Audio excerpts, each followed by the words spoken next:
أعوذ بالله من الشيطان الرجيم. بسم الله الرحمن الرحيم. الحمد لله رب العالمين. والصلاة والسلام على أشرف الأنبياء والمرسلين وعلى آله وصحبه أجمعين. اللهم افتح علينا حكمتك وانشر علينا من خزائن رحمتك يا أرحم الراحمين. يا فتاح يا عليم افتح قلوبنا فتوح العارفين وارزقنا فهم النبيين وإلهام الملائكة المقربين. رب اشرح لي صدري ويسر لي أمري واحلل عقدة من لساني يفقهوا قولي. أما بعد. Sekali lagi kita mengucapkan kesyukuran kepada Allah SWT yang telah mengaturkan kita bersama dengan tuan-tuan dan puan-puan di pagi hari ini. Masih seperti biasa, ramai puan-puan daripada tuan-tuan ya. Tuan-tuan nampaknya ada dalam 3-4 orang ya. Sekarang ni jumlah peserta ialah lebih 13, maknanya 9 daripada 13 tu semuanya puan-puan ya, muslimat. Kita memerlukan ramai lagi daripada peserta-peserta ya. So puan-puan tu sekali-sekala invite lah ya. Suami-suami ya, abang-abang kat rumah tu untuk menyertai ya. Supaya sama-sama belajar ya, untuk mengenal kalimah-kalimah Al-Quran ya. Sebab sebenarnya di dalam keluarga tu yang bertanggungjawab adalah suami ya. Suami itu bertanggungjawab kepada ahli keluarga, kepada anak-anak ya, dan kepada saudara mara dan rakan-rakan yang lain ya. So memang sepatutnya kaum lelaki ni lebih ke depan lagi ya daripada kaum perempuan ya.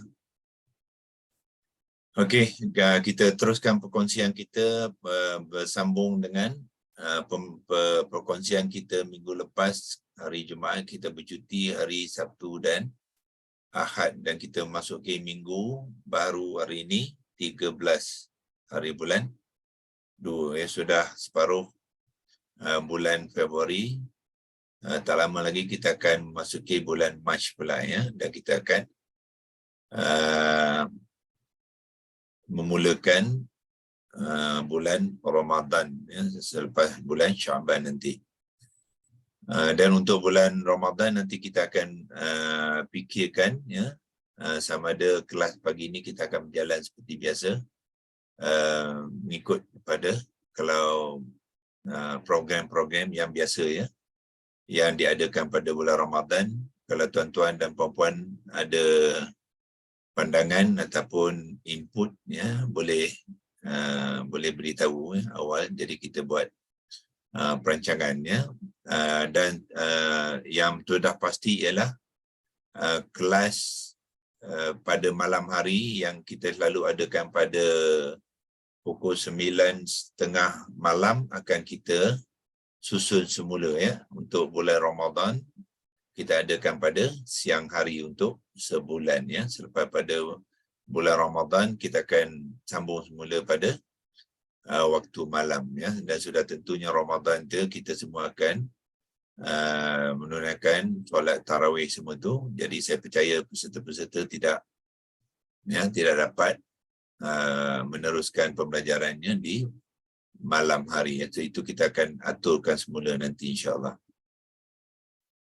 Okey, untuk perkongsian kita hari ini kita mulakan seperti biasa dengan perkongsian skrin dan juga peringatan kepada ayat yang kita kongsikan minggu lepas yang dipaparkan oleh Digital Al-Quran Quranic Arabic Corpus.com ya. Dan kita di muka surat yang kedua, iaitu dalam ayat surah Al-Anbiya surah 21. Kita telah pun selesai berkongsikan ayat ke-25 ya, ayat ke-25 iaitu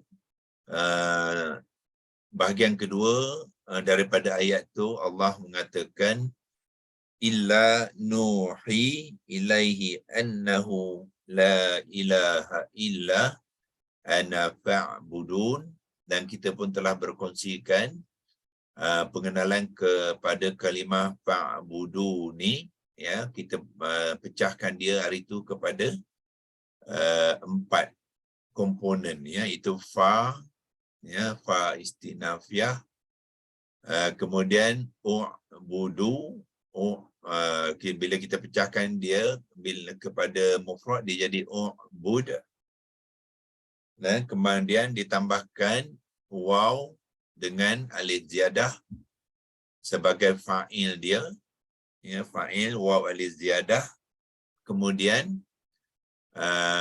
ada objek dia iaitu ni ya, ni ni asalnya ialah nun dengan ya mutakallim, dan di dalam fa'budun ni ya mutakallim tu digugurkan ya, dan alif ziyadah pun juga digugurkan kerana untuk memberi laluan kepada objek ni dia ya. Ni adalah maf'ulun bih yang mansub ya. Itu yang kita telah kongsikan minggu lepas hari Jumaat.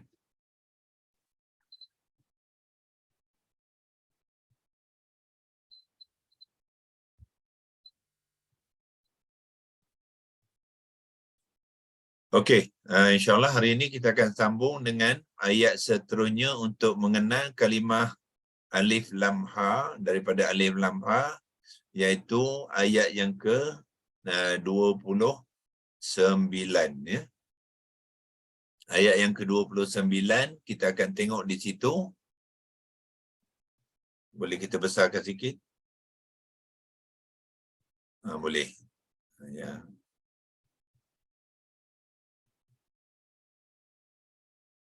Okey. Nak besarkan tulisan ni kita gunakan control dengan mouse scrolling ya. Scroller dekat mouse tu kita gunakan serentak, tekan button control kat komputer, lepas tu scrollkan dekat mouse tu, kita boleh kecil dan besarkan dia lah. Itu kalau nak kecil nak besar semua boleh ya. Okey, 21 29 iaitu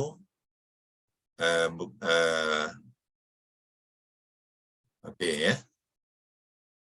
Ayat dia lah wa may yaqul minhum inni ilahun min dunihi fadzalika najzi jahannam. Wa may yaqul minni wa may yaqul minhum inni ilahun min dunihi fadzalika najzihi jahannam. Ya, so kalau kita lihat sini beberapa tempat yang perlu kita perbetulkan di dalam aspek penulisan ya, sebab penulisan ni adalah penulisan imla, dan sekarang ni telah menjadi satu tata cara pembacaan Al-Quran. Kita kena membaca mengikut penulisan resam Osmani ya, resam Osmani. Cuba kita lihat apakah yang boleh kita perbetulkan di sini.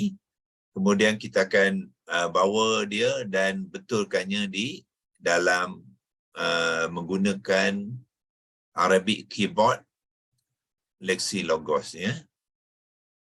Okey, kita cuba lihat apa yang biasanya perlu diperbetulkan ya, iaitu pertamanya ialah di sini nun yang ditandakan sukun ya. Nun yang ditandakan sukun tu perlu dihilangkan dalam penulisan ya, sebab nun sakinah bertemu dengan ya, jadi dia membabitkan idgham ma'al ghunnah Idgham ma'al gunnah bererti apa?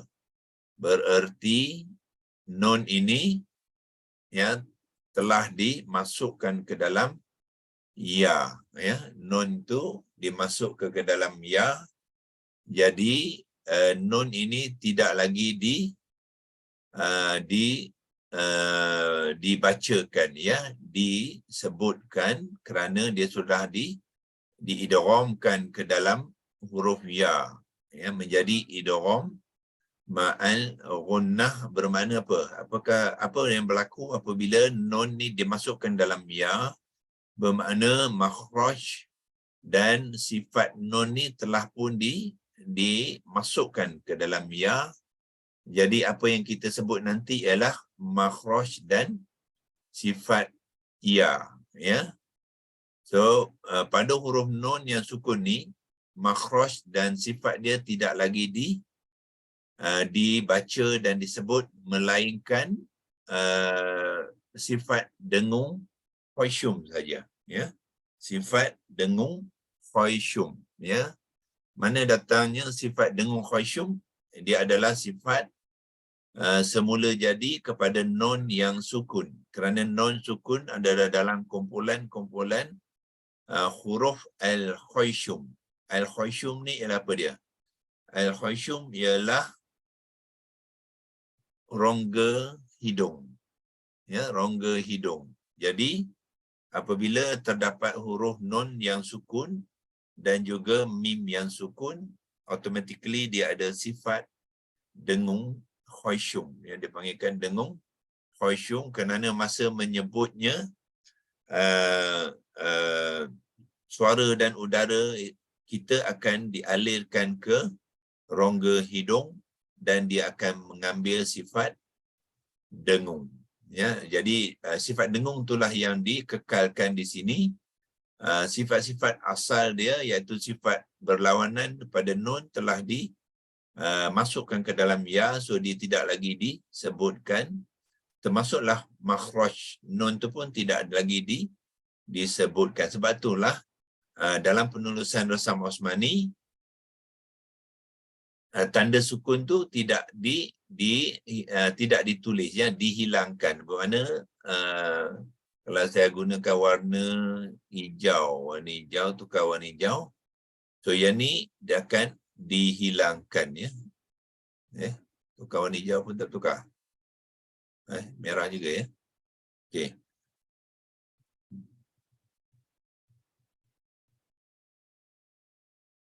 Okey, tolong masukkan rakan-rakan kita yang tengah masuk sekarang ni. Okey. So nun, tanda sukun pada nun perlu dihilangkan dalam tulisan, ya. Okey.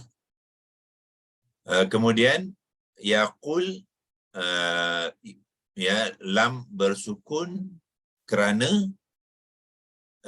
jazam, ya. Wa may yaqul bermakna ayat ini adalah ayat syartun, ayat syarat yang menunjukkan dan sesiapa yang berkata, ataupun dan barang man ni ialah isim mausul yang memberi kesan kepada ayat menjadi dia dalam bentuk syartun, ya. Ayat syartun dia mengambil status majzum, dalam status jazam, ya. Jadi barang siapa yang berkata, dia perlu ambil lam tu disukunkan. Sebab itulah tanda sukun. Cuma sekarang ni sukun dia bertanda bulat. Sepatutnya sukun adalah berkepala ha, ya. Berkepala ha. Apa dia kepala ha, ya? Kepala ha ni kalau kita nak demonstrate, dia lebih kurang macam ni.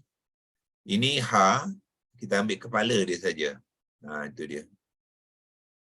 Itulah rupa kepala ha, ya, dia sebagai tanda sukun kepada huruf-huruf yang sakinah, ya. Dia ambil itu dinamakan kepala ha, ya. Sepatutnya penulisan dia ambil kepala ni letak ni, tapi penulisan ni adalah penulisan lama, masih lagi menggunakan tanda bulat, ya. Minhum, okey, non sukun bertemu dengan ha, yang tadi non sukun bertemu dengan ya. So ini idgham ma'al ghunnah, ya, sedangkan ini adalah izhar hakiki. Izhar hakiki, so dia perlu ditandakan sukunnya, ya, untuk menzahirkan makhraj dan sifat kepada nun tu 100%. Itu ya, perbezaan di antara idgham dengan izhar kita mesti jelas, ya. Bila izhar, makhraj dan sifat nun perlu dinyatakan, ya, betul, perlu dizahirkan 100% dengan jelas dan terang. Itu dinamakan izhar tu. Bila dikata jelas dan terang tu bermaksud apa? Dari segi istilah dia ialah bunyi, atau itu apa dia bunyi? Bunyi ialah komponen makhraj dan sifat. Ya, so makhraj dan sifat kepada nun perlu dizahirkan, dinyatakan dengan jelas dan terang. Ya, dan macam mana kita membunyikan sifat-sifat tu bergantung kepada sifat-sifat, ya, kepada huruf nun. Ya, huruf nun tu dia ada 5 sifat. Ya, sifat jahar dia, sifat tawassut, dan sifat infitah, sifat istifal, dan sifat izlaq dia. So setiap sifat tu perlu perlu disebutkan dengan baik, ya. Begitu juga makhraj dia, ya. Makhraj dia, macam mana kita nak menzahirkan makhraj dia tu, dia bersabit dengan pertamanya suara, udara dan pergerakan lidah, lisan. Sebab nun adalah dalam kumpulan huruf lisan. Al-lisan, jadi dia kena menggerakkan, ya, lidah. Sebab tu dipanggilkan al-lisan, huruful lisani, ya, huruf dalam kumpulan al-lisan yang bersabit dengan pergerakan lidah, ya. So nun ni dia membabitkan hujung lidah, ya, hujung lidah. Okey, minhum inni. Okey, di sini mim juga disukunkan. Di sini dia membabitkan izhar juga, hukum izhar. Tapi izhar sini dipanggilkan izhar syafawi, ya. Yang tadi izhar halqi, izhar halqi, dan ini izhar syafawi, ya. Tadi nun mati bertemu dengan ha, yakni mim mati ataupun mim sukun bertemu dengan hamzah. So kenapa dinamakan izhar syafawi? Kerana huruf mim adalah salah satu daripada huruf di dalam kumpulan asyafatan, ya, iaitu huruf bibir. Sebab itulah dinamakan izhar syafawi, ya. Yang ini tadi izhar halqi. Halqi ini bersabit dengan makhraj halqum, kerongkong, ya. So dinamakan izhar halqi, yakni izhar syafawi. Inni, ya, nun kasrah diikuti dengan ya. So di sini ya ni perlu dihilangkan titik dia, ya.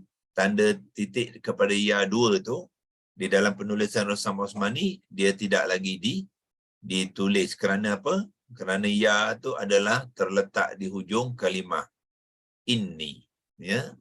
So, inni, maka 2 titik tu perlu ditukarkan. Dan keduanya sekarang ni inni, ya adalah ya mad.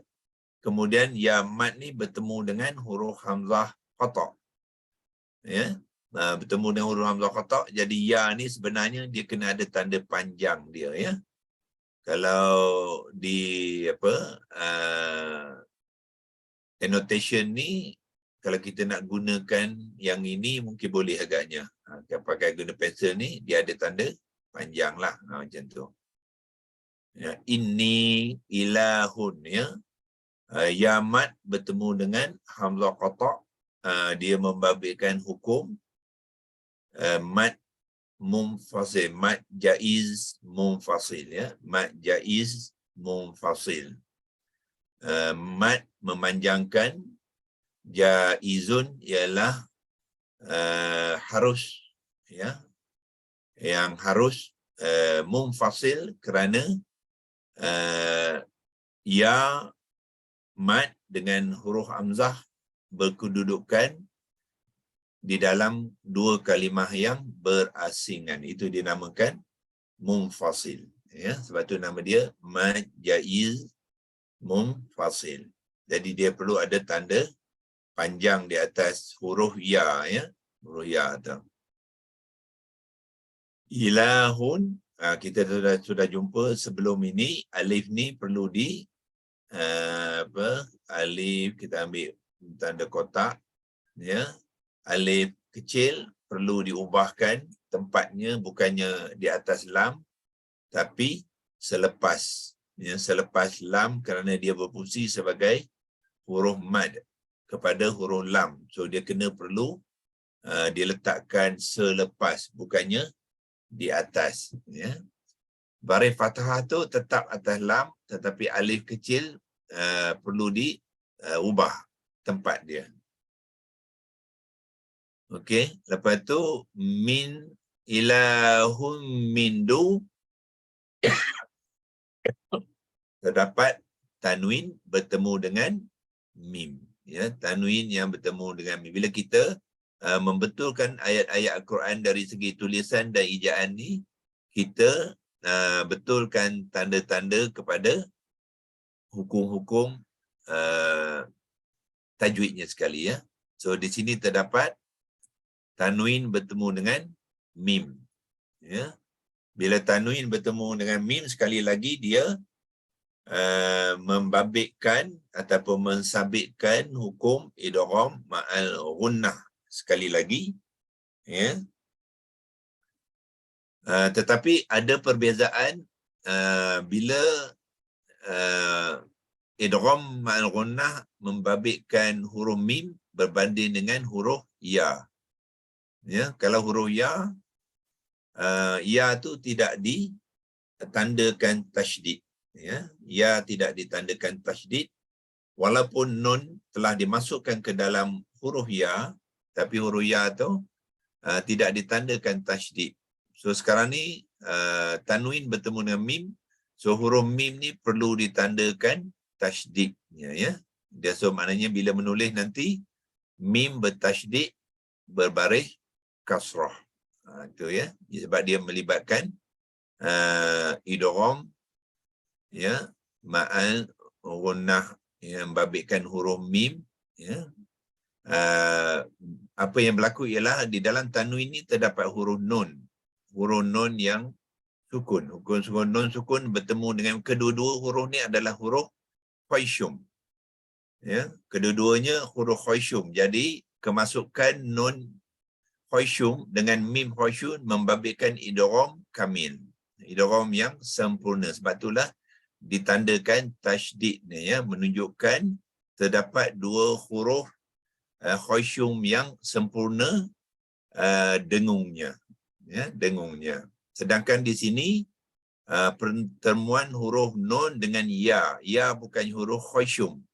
Jadi kemasukan nun ke dalam ya tu dia tidak secara kamil, ya. Dia tidak secara kamil, tapi dia secara naqis. Naqis ni maksudnya ada berkurangan. So bila ada berkurangan, jadi dia tidak ditandakan dengan tanda tasydid. So, kerana apa? Dia tidak mencapai tahap dua kalimah yang sempurna, ya. Sebab ya tu tidak mempunyai sifat dengung khayshum, ya. Sedangkan di sini mim dia mempunyai sifat dengung khayshum, nun di dalam tanwin juga mempunyai sifat dengung khayshum. Jadi kedua-dua tu apabila dimasukkan, dia menyebabkan idgham ma'al ghunnah yang kamil. Kamil tu makna kamilun. Kamilun maknanya sempurna. Jadi dia akan mengambil tanda tasydid untuk menunjukkan dua huruf yang sempurna di dalam di satu tempat. Min dunihi, di sini non yang sukun, non sakinah bertemu dengan huruf dal. Ya, bertemu huruf dal, so dia perlu dihilangkan di dalam penulisan juga, ya. Seperti tadi kita lihat di sini, non ni dihilangkan, tanda sukun dihilangkan sebab membabitkan idgham. Okey, di sini kerana dia membabitkan hukum ikhfa, ya, hukum ikhfa. Apa maksud ikhfa? Maknanya nun ni bunyi nun. Bunyi nun. Apakah bunyi nun? Bermakna makhraj dan sifatnya disembunyikan. Tadi dimasukkan idgham. Ikhfa bermaknanya disembunyikan, ya, disembunyikan di dalam makhraj huruf dal. Jadi dia tidak juga dibaca dengan sempurna, ya. Dia tidak dibaca dengan sempurna. Cara pembacaannya ialah di antara izhar dan idgham. Itu dipanggilkan ikhfa. Jadi dalam penulisan yang ini juga perlu dihilangkan, ya. So juga perlu dihilangkan. Okey, dunihi fazalika. So apa yang tertinggal di sini ialah di sini ada mad silah. Mad silah, ya, iaitu di mana selepas huruf ha ni sepatutnya ada ya kecil, ya. Ya kecil untuk menunjukkan dhamir hi itu perlu dibaca sepanjang 2 harakat. Min dunihi fazalika, ya. Kalau dia tak ada mad silah tu, bacaan dia akan bertukar, ya. Min dunihi fazalika, ya. So perlu ada huruf ya kecil untuk mewakili mad silah, ya, kerana apabila huruf ha dhamir, yang ni dipanggilkan ha dhamir muzakkar mufrad, ya, ini ada dipanggilkan apa? Ha dhamir muzakkar mufrad, berada di antara 2 huruf yang berbaris. Itu istilah dia, ya. Apabila ha dhamir muzakkar mufrad, dia hanya kepada muzakkar mufrad saja, ya. Dia tidak berlaku kepada dhamir jamak dan dhamir muannas. Dia hanya berlaku kepada ha dhamir muzakkar mufrad, berada di antara 2 huruf yang berbaris. Itu istilah kenapa berlakunya mad silah, iaitu huruf belakang sebelum huruf ha tu ialah huruf nun, dia berbaris, iaitu berbaris kasrah, dan huruf fa selepas huruf dhamir ha tadi berbaris fathah. So kedua-dua huruf nun dan huruf fa adalah huruf yang berbaris, ya, huruf mutaharikat. Jadi dia perlu ada mad silah. So dalam konteks ni, mad silah ni adalah mad silah yang pendek, iaitu dibacakan sepanjang 2 harakat, ya, iaitu mad silah saghirah. Mad silah saghirah, ya. Saghirah tu maknanya kecil. Maksud kecil tu ialah membaca hanya 2 harakat, yang berbanding kalau selepas huruf ha ni bertemu dengan huruf hamzah, maka dia baca sepanjang 4 ataupun 5 harakat, ya. Okey, fazalika kita akan juga hilangkan, bukan hilang, yang pindahkan kedudukan huruf alif kecil, ya, kerana kedudukan dia tidak boleh berada di atas zal, dia kena diletakkan selepas. So bila kita menulis nanti menggunakan leksi logoh tu, kita pindahkan, ya, alif tu ke selepas huruf zal, bukannya di atas, ya. So fazalika najzihi jahannam, okey.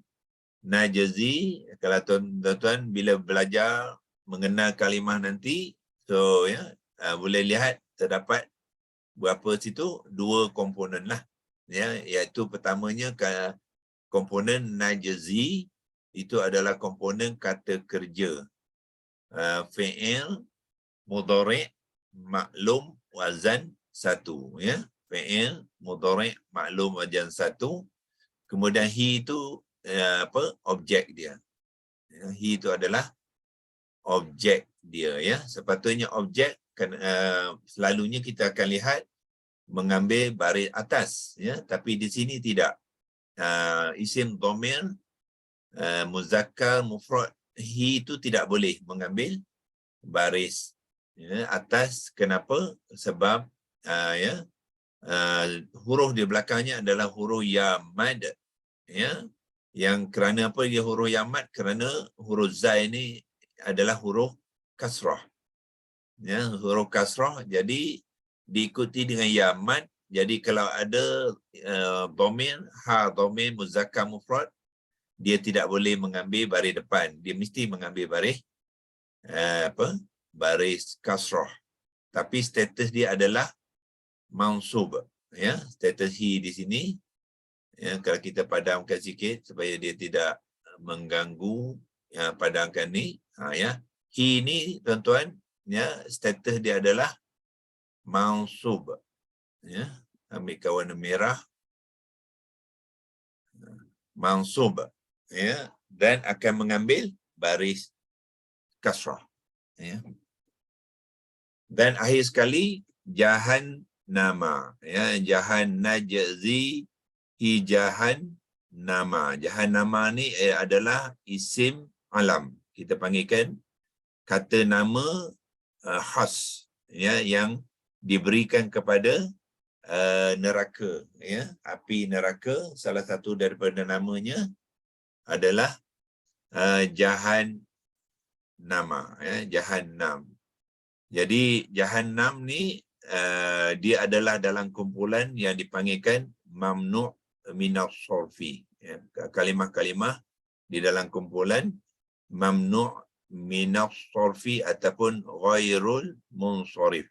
Ya, dua nama tu, dua-dua tu boleh guna, bergantung kepada yang mana tuan-tuan lebih familiar lah, ya, yang mana suka, ya. Nak senang ghairul munsharif, ada juga yang menggunakan mamnu' minas sorfi, ya. Jadi ini adalah kalimah isim yang nakirah, ya, kalimah isim yang nakirah, kerana dia ghairul munsharif, dia tidak boleh mengambil tanwin, ya. So dia tidak boleh mengambil tanwin, dan pada masa yang sama dia juga tidak boleh mengambil kasrah, ya. So, kalau dia dalam status yang majrur, dia mim tu tidak boleh mengambil baris bawah, so dia kena mengambil baris atas, ya. Dan kalau dia keadaan nakirah, dia tidak boleh mengambil tanwin, so dia mengambil satu baris saja. Itulah karakter kepada kalimah dalam kumpulan al-alam, ya, iaitu kata nama khas yang tidak boleh berubah sepenuhnya. Itu dia masukkan mamnu' minas sorfi, ya.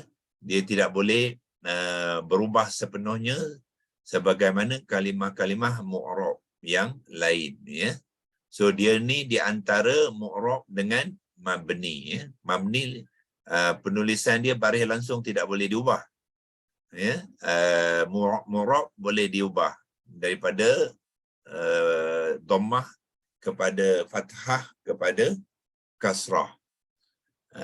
Mabni langsung tidak boleh ubah, tetapi yang ni dia boleh berubah, mengambil dua saja, iaitu baris atas dan baris hadapan. Dia tidak boleh mengambil baris bawah, baris kasrah, ya, dan dia tidak boleh mengambil tanwin. Itulah dinamakan kalimah-kalimah di dalam kategori mamnu' minal sorfi ataupun ghairul munsharif, ya, ghairul munsharif. So itu sebagai pengenalan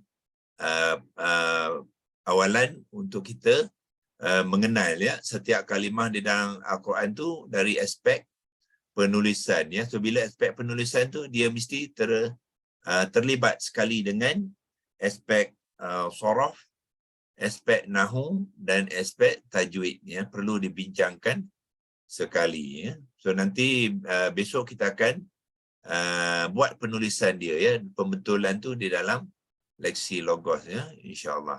So untuk hari ini kita sudahi dulu perbincangan kita di sini.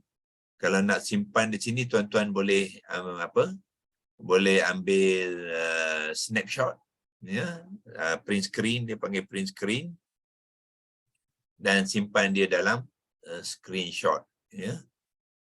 Besok kita copy saja ayat ni sebab ini paparan korpus ni, yang ni dia boleh copy saja, copy kepada leksi logos, lepas tu kita perbetulkan, ya, mengikut yang tadi apa-apa yang boleh dibetulkan, ya, insya-Allah. So kita sudahi dulu di sini. Okey. Wabillahi taufiq wal hidayah. Wassalamualaikum warahmatullahi wabarakatuh. Waalaikumsalam. Waalaikumsalam. Terima kasih, Doktor. Assalamualaikum. Waalaikumsalam warahmatullahi wabarakatuh. Sama. Terima kasih, Doktor. Assalamualaikum. Waalaikumsalam warahmatullahi wabarakatuh. Assalamualaikum. Terima kasih, Dr. Rahman. Assalamualaikum. Waalaikumsalam warahmatullahi wabarakatuh. Waalaikumsalam warahmatullahi wabarakatuh. Kita jumpa lagi pagi besok, kita sambung perbincangan kita, ya.